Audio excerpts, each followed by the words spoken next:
for this opportunity. I was not able to attend the first phase of training, so I missed the connection. What it is actually, sir texted me, will you join to this workshop? Then suddenly I said, yes sir, because anything if it is comes from sir, it's like a blessing. I feel so.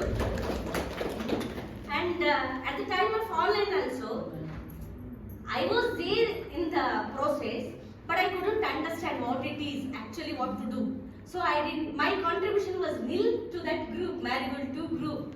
Suddenly here, sir changed the group, you have to work for the class 5, he said.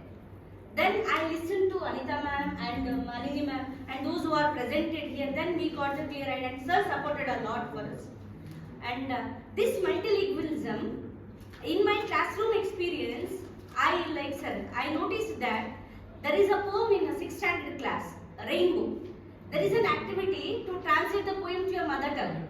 My expectation was, my students will translate to Kannada. But unfortunately and unfortunately, they have translated to their mother tongue. Because there I found the poems in Kannada, Malayalam and in Tudu also.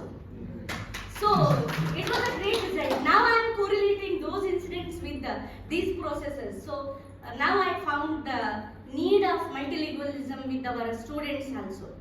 And what we feel in classroom, like the levels of the students, that level is made because of the teachers, I think, somewhere else, because we are not connecting to them.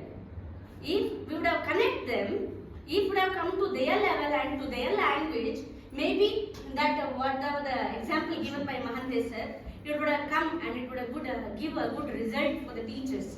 So thank you for the wonderful opportunity, and